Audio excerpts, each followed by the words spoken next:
Yeah, 2000 World Happiness Report 2021. Okay, World Happiness Report 2021. World Happiness Report 2021. So this is the 10th anniversary of the World Happiness Report and global survey data to report how people evaluate their own lives in more than 150 countries worldwide. Okay, in 2000 reveals a bright light in dark times. The pandemic brought not only pain and suffering, but also an increase in social support and benevolence. As we battle the live ills of disease and war, it is essential to remember the universal desire for happiness and the capacity of individuals to rally to each other's support in times of great need, etc. So this is that. So, and now if we look into that, what is the article is about, overview on the 10th anniversary. So in this, what is the overview is that looking back over the last 10 years. Okay, over the last 10 years there has been over the last 10 years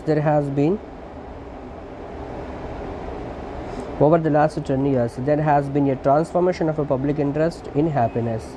Okay, transformation of a public interest in happiness. Policymakers would worldwide increasingly see it as an important and overarching objective of public policy. With encouragement from the OECD, nearly all its member countries now measure the happiness of their people annually. The European Union asked its member countries to put well-being at the heart of a public policy design. So while interest in happiness has mushroomed over the 10 years of World Happiness Reports, the global average of national life evolution has been relatively stable. This average stability masks a great variety of national and regional experiences, etc. So if we go into the chapter 2, then it demonstrates life evolution have risen by 1 full point or more in some countries, etc.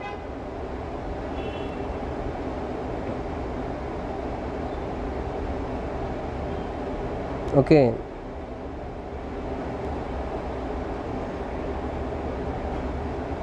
So this is that. Okay, some countries, etc. And fallen this much more in other countries in deep trouble, with Venezuela, Afghanistan and Lebanon dropping the most. How many? Venezuela, Afghanistan and Lebanon. There has been on average been a long-term moderate upward trend in stress, worry and sadness in most countries, and a slight long-term decline in the enjoyment of life, etc. So this is that. And if we see, yeah, okay, then what next chapter is that, so in the examination point of view only this is sufficient. Okay, happiness, benevolence and trust during COVID-19 and beyond. Okay, country's national happiness ranking explores the trends over the past 10 years and provides a deeper examination of emotions, behavior and life in general during 2020-2021. Okay, the 2021 data confirm the 2020 finding that average life evaluations reflecting the net effects of offsetting negative and positive influences have remained remarkably resilient during COVID-19. For the young, life satisfaction has fallen, while for those over 60 it has risen with little of overall change. Worry and stress have risen by 8% 2020 and 4% in 2021 compared with pre-pandemic levels. Okay, so this is rises, so 8% to 8% when the 8% to 4%, etc. On the positive side, the most remarkable change seen during COVID-19 has been the global upsurge in benevolence in 2021. Global upsurge in benevolence in 2021. This benevolence has provided notable support of the life evaluations of givers, receivers and observers who have been gratified to see their communities' readiness to reach out to help each other in times of need. In every global region, there have been large increases in the proportion of people who give money to charity, help strangers and do voluntary work in every global region. Although altogether the global average of these three measures was up by a quarter in 2021 compared with before the pandemic, etc. The COVID-19 has also demonstrated the crucial importance of trust for human well-being. Deaths from COVID-19 during 2020-21 have been markedly lower in those countries with a higher trust in public institutions and where inequality is lower, etc. So this is that. Then we are looking into another aspect is that For the future, the prospects of happiness will depend on a whole range of factors. Okay, what are that? Including the future course of the pandemic and the scale of a military conflict. But an important contribution will come from improvement in the science of happiness. In this 10th anniversary issue, we celebrate three major promising developments in our ability to measure and explain happiness, etc. The first is our new ability to measure the happiness content of a printed text. Measure the happiness content of a printed text, be it in books or social media. This can be done mechanically by counting the frequency of different types of words, or by machine learning, which also analyzes, etc. So these methods show that references to happiness have increased sharply over the last 10 years. Okay, so references to happiness have increased sharply over the last 10 years. Meanwhile, references to income and GDP have fallen, and they have become less common than references to happiness. These are encouraging long-term trends, etc. So automated text analysis can also be used to measure changes in emotion over weeks or even days.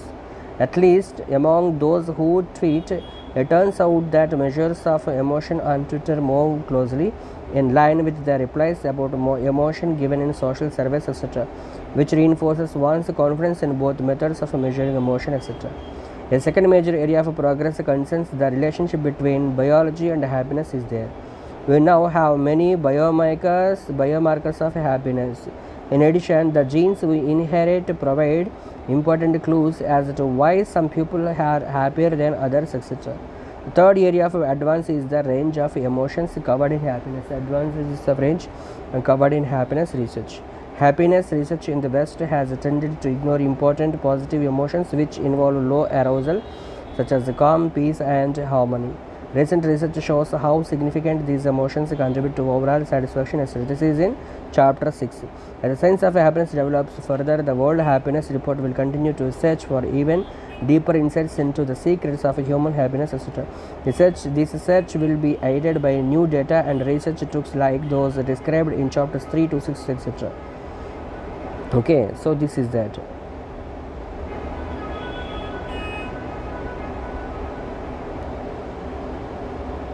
Okay, so this is important for what? So this can be the SI point of view. We can use it as SI point. Okay, so what is causes of differences in happiness between people? Why are some people happier than others, even if they live in the same country under more or less similar circumstances? This is an intriguing question. Knowledge on why some people feel better about their lives than others may provide us with clues about how best to help those most in need. The genetically informed research such as twin and family studies can provide valuable clues, etc. One of the studies, and maybe also the most unique based on data from twins, is by Tellegen and colleagues. The study made use of a unique sample of twins with data collected in Minnesota twins study between 1970 and 1984, and the Minnesota study of twins reared apart between 1979 and 1986. By comparing these two studies, researchers had access to well-being data for 4 types of twin pairs.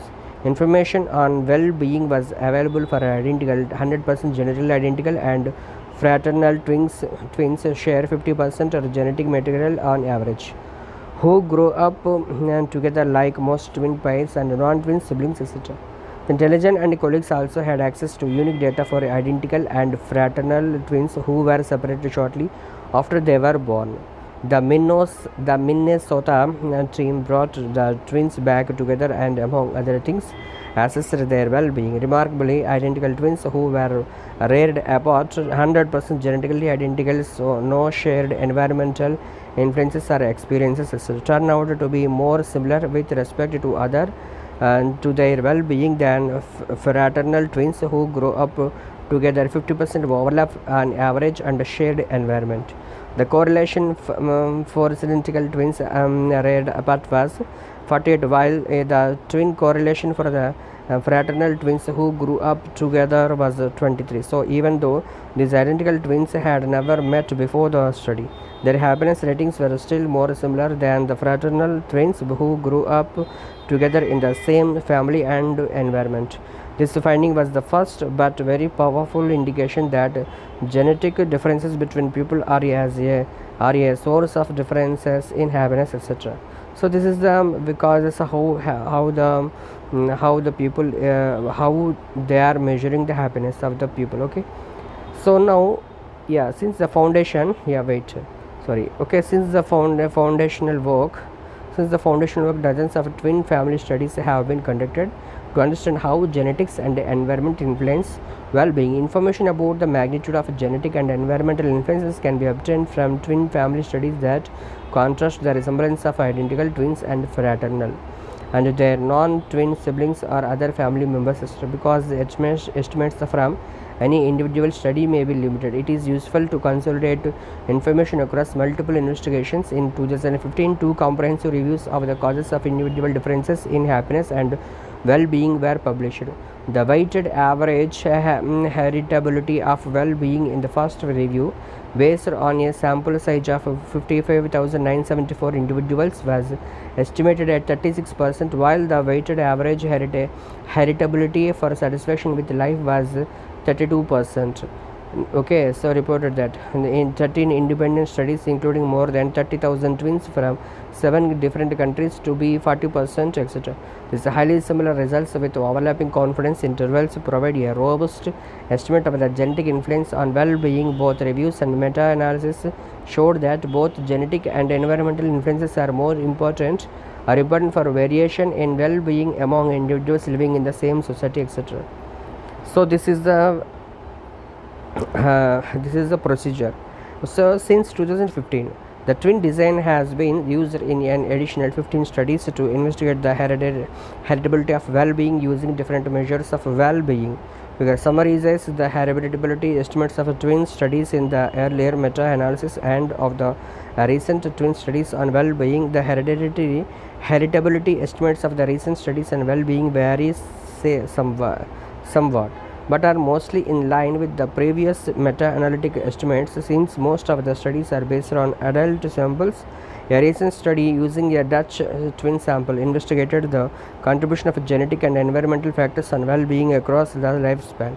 Genetic factors explained a substantial part of the phenotypic variance in well-being during childhood, adolescence, and adulthood, etc. In the younger samples, during childhood, shared environmental influences explain a large part of the variation, but these influences disappeared with age, etc.